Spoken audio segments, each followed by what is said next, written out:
Ես մարդ եմ սպանել, բայց մարդասպան չեմ։ Սողոմոն Թեհլերյանի հայտնի խոսքերն են ցեղասպանության գլխավոր կազմակերպիչներից մեկին սպանելուց հետո։ Ստամբուլի զինվորական թանգարանում մի սենյակ կա, որ նվիրված է հայոց ցեղասպանությանը։ Նկարները տեսնելուց ու տեքստերը կարդալուց հաստատ չեք զարմանա։ Կատարվածի համար մեղադրում են հայերին, ասում են, որ հայերն են իրականում այդ ամեն ինչը արել թուրքերի նկատմամբ։ Իրական զոհերը թուրքերն են, հայ ահաբեկիչներ, թուրք նահատակներ։ Իրանց խոսքերով հայ բնակիչները, որ ընդամենը շարունակում էին ապրել իրանց պատմական հողերում, իրականում ահաբեկիչներ էին ու թիրախավորում էին անմեղ մուսուլմանների։ Ստիպում են ատել մի ամբողջ ժողովրդի, բայց չի աշխատում, որովհետև բոլորն էլ գիտեն իրականում ինչ ա եղել, բայց թե ինչի չեն ընդունում, այդ արդեն ուրիշ հարց է։ Բոլոր միջանցքներում ու սրահներում հսկիչներ են շրջում, որովհետև տեսախցիկները բավարար չեն։ Ու նաև չենք զարմանում այն փաստից, որ այս հսկայական մեծ թանգարանի ճարտարապետը Պոլսի հայերից մեկն էր։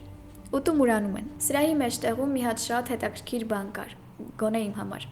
Արյունոտ վերնաշապիկ։ Սա այն վերնաշապիկն է, որ Թալյատ Փաշան հագել էր սպանվելու օրը։ Գրել են վերնաշապիկը, որ մեծ վեզիր Թալյատ Փաշան հագել էր 1921 թվականի մայիսի 15-ին Սողոմոն Թեհլերյան անունով մի հայ կողմից սպանվելու ժամանակ։ Եթե ինչ սպանությունը տեղի ա ունեցել 1921 թվականի մարտի 21-ին։ Խոսում ենք Սողոմոն Թեհլերյանի մասին, որ բոլորս էլ համառոտ գիտենք ով էր, ինչ էր արել, բայց